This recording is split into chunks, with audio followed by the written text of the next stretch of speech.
Well, we need to develop an ongoing organization to get behind what we need to do here in the next 25 years. So it was out of this conversation that Anderson College Business and Professional Association was formed at a meeting in the very house you are gathering in today. And year after year it has brought in the financial resources that have played a simple part in what is now Anderson University. And so this organization at a very, very critical time really affected the lives of thousands of students. So in these 25 years that have followed Wilbur, during the 25 years I'm saying that followed while I was president, Wilbur and I were both friends, confidants. Wilbur, member of the board of trustees for 20 years. And I might say we did fairly well. We built 19 major buildings and saw the campus prosper. Now, to be truthful, I must confess that I didn't manage to relieve Wilbur and Eileen of a goodly portion of their wealth. But it was great fun to do, even though at times it occasioned some pain. But it was a great father, like Wilbur, who could teach his family the joy and responsibility of good stewardship. So those of you in the Schield family come out of a great heritage and a wonderful tradition. A heritage of the dignity of work, the importance of education, a heritage of sharing, and the heritage of partnership in the community of faith. I rejoice to celebrate with you in that. So with this happy time when the clan gets together, Jerry and I send along our love and best regards to you all.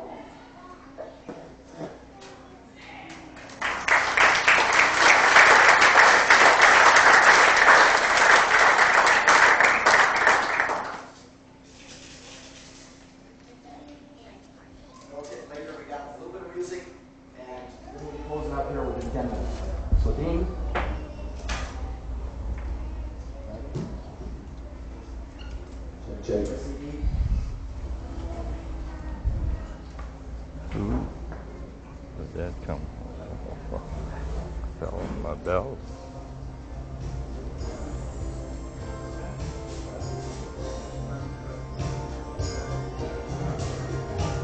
Road on right on the uphill road, better gets the view. More than they take away from me, the closer I get to you. So they try to stop me in my tracks, try to wreck everything I do. The longer I'm on the uphill road, the better it gets the view. The better it gets the view. I'm singing hallelujah. Sometimes I can't seem to win or lose it. Sometimes I can't seem to heal or forget. That's when I remember who I'm choosing.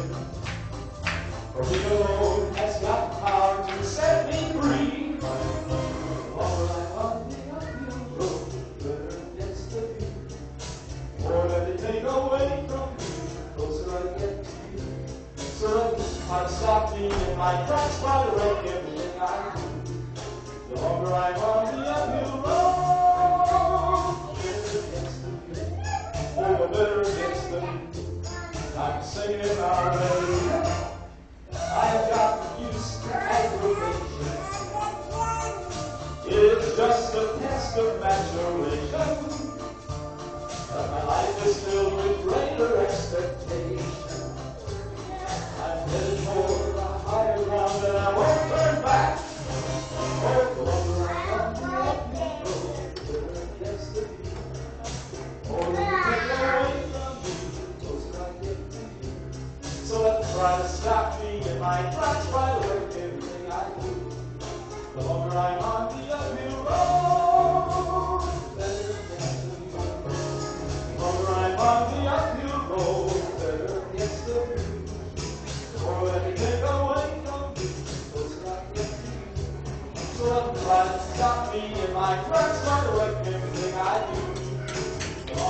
on the uphill road. Better gets the beat, oh, the better gets the beat. I'm singing hallelujah, I'm singing hallelujah, I'm singing hallelujah.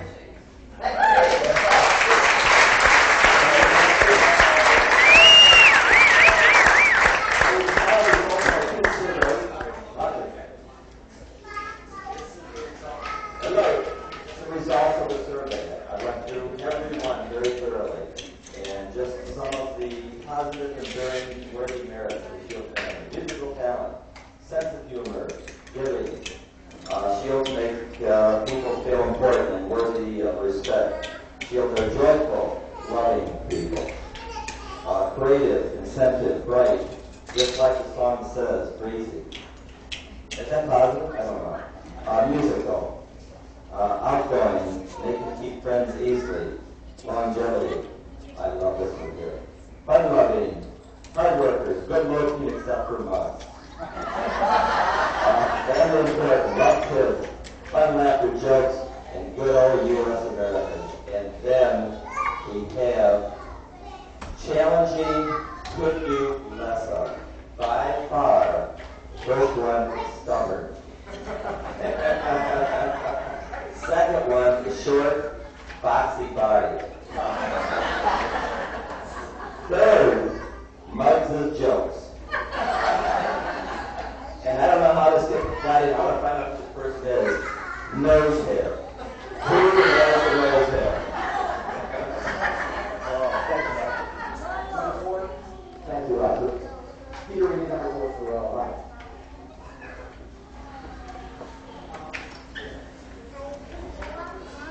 I asked Bobby to give us the inside story on Rover and 5 stuff he has to say about lighter nature.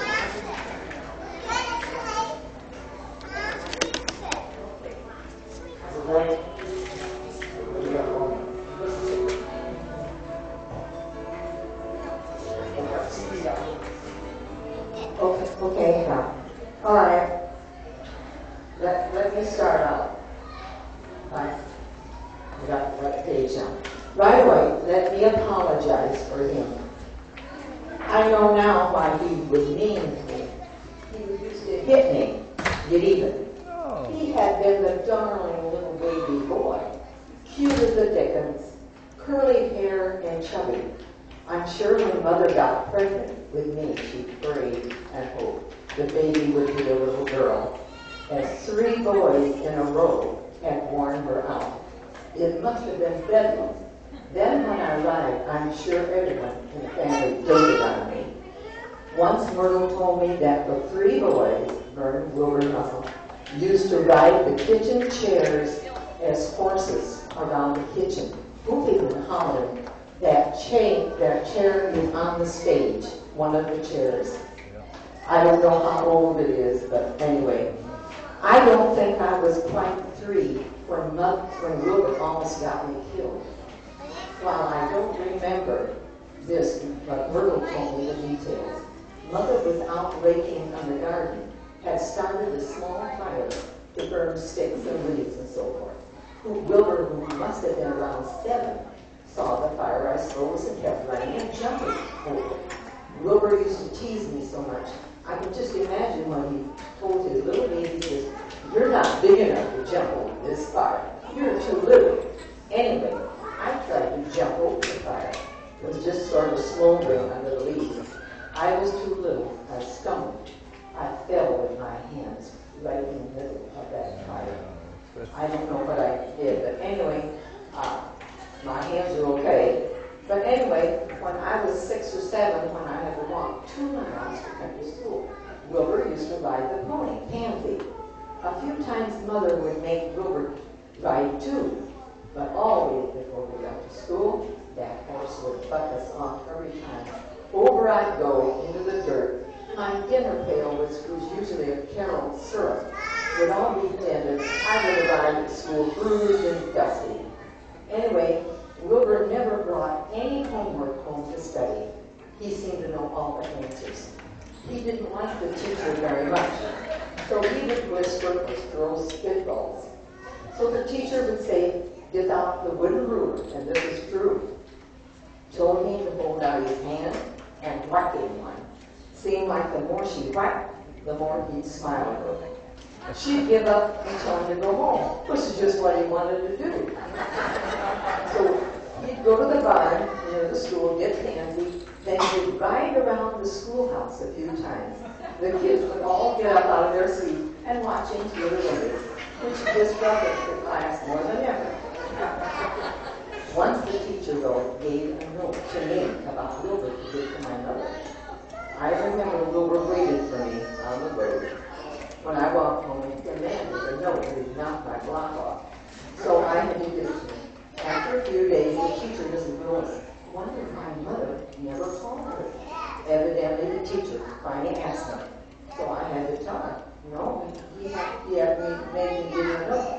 I don't remember what Dad did Wilbur at that time. But Wilbur also saved my life once. I was in 4th grade and he must have been around in the 8th grade. Our parents had us go to town school in Minnesota. I know I hated it. Dad bought a small buggy that had been used by a mailman and one horse that we used to get to school about 3 or 4 miles away. We left the horse and buggy in a barn, which was really a garage near the school, during the day. Near the end of the driveway was a big boulder. One day after Wilbur had hitched the horse, the buggy just was jumping in, the horse boulder. The wheel of the buggy hit the boulder, knocking Wilbur to the ground. He kept hold of the reins of the horse while the horse drug him probably about half a block or maybe a block along the way. And finally, I think a man ran out to the street, got the horse to stop. If the buggy would have turned over, maybe I would have been killed. But I almost blinded Wilbur once. We were all sitting around the table. Dad was saying grace. Wilbur always liked to make faces at me. This time, instead of bowing my head for prayer, I looked at him. He was sticking out his tongue and going, no. So I was so mad, I picked up the knife. I threw it at him. That knife struck him right between the eyes on the ridge of his nose. He bled all over the place. Haven't been the same since. I'm sure Mother sure spanked me on that one. The whole thing scared me badly, as I really didn't mean to hurt him. I just meant to kill him. But I have been grateful for him. Thank you, Bob. Thank you, Bob.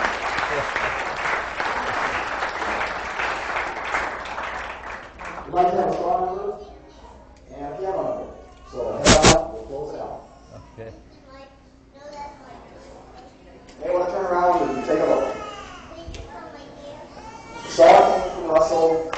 Russell heard the musical song played on the radio, sent away money to the organization that was selling the saws in Wisconsin. The saws Russell had didn't have a bow, it had a camera. But someplace along the way they picked up the saw, and Wilbur's going to be performing on the saw. He told me the story that once he and Russell were performing in St. Paul, and they followed a show where it was a bunch of girls. Well, here we had a crowd of a couple hundred people that just watched these girls, and they didn't have a whole lot on. And then out came these two guys, Russell and Wilbur, and the people just booed them. They couldn't play. So Wilbur turned to Russell and said, hey, this isn't going to work. Let's get out the saw. They got out the saw and began playing the saw. It was a novelty then like it is now. And the whole crowd just quieted down. They were able to go on. So, Wilbur, I think, playing the song.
you play memory.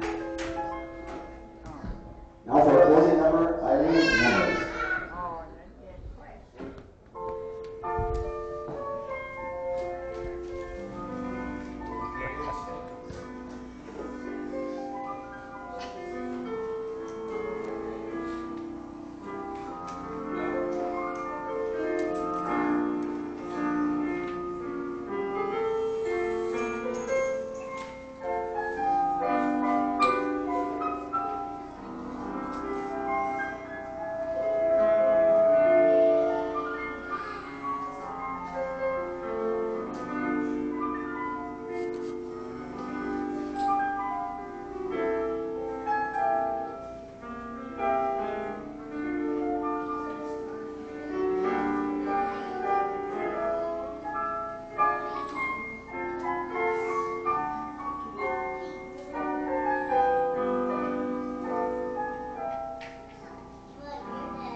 There's a sign-up sheet for people that have email addresses, phone address change, number changes over here on the other shelf. Let's say thank you to Wilbur and Eileen. Oh, Wilbur has two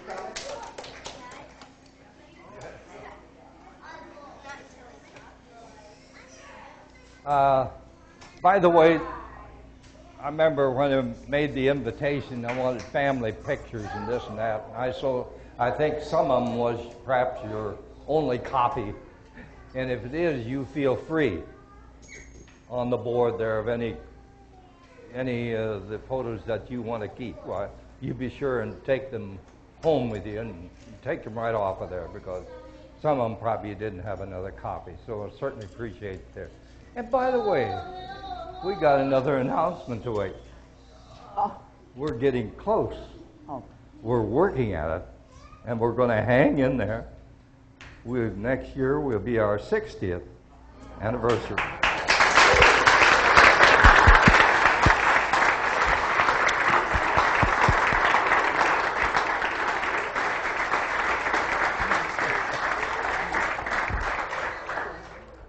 think we should say, too, we can stay here much longer. So if you want to visit and whatever you can do, but that's the end of our program. Wait a minute. Wait a minute. I got one more thought here. You know how I met this gal? Of course, we was in Anderson, Indiana. And, of course, I was special talent. I played the saw. But she was the pianist for the college at that time, so I told her that we had a program and wanted her to play, and she was playing for another number, and it was getting late, and I had to get up at 2 o'clock in the morning, go to Indianapolis, my vegetable route. So I told her, listen, I can't stay any longer, so how about tomorrow night I meet you at this and this, and we practice. And we practiced, and we practiced. And we're still practicing. That's how I met this gal.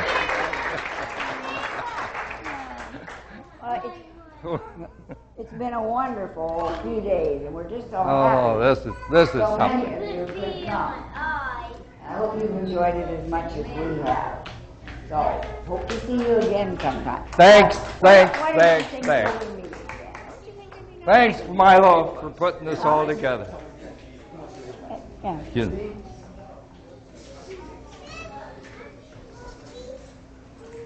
Yeah, let's stand and we're going to close by singing Edelweiss. And on the last line there, bless our family forever, okay? I think we can just harmonize together. It's number 16.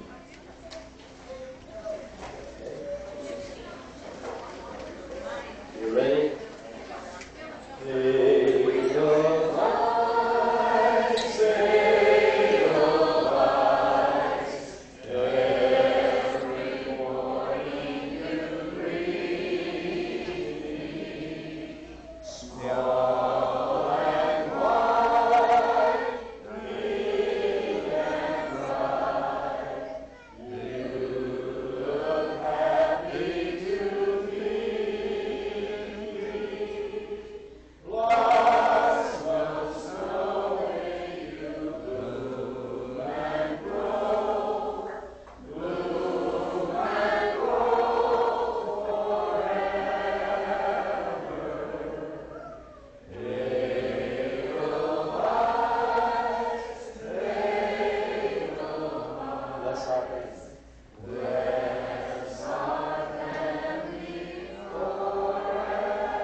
Good night. God bless you. Let's give Milo a hand. He did a great job.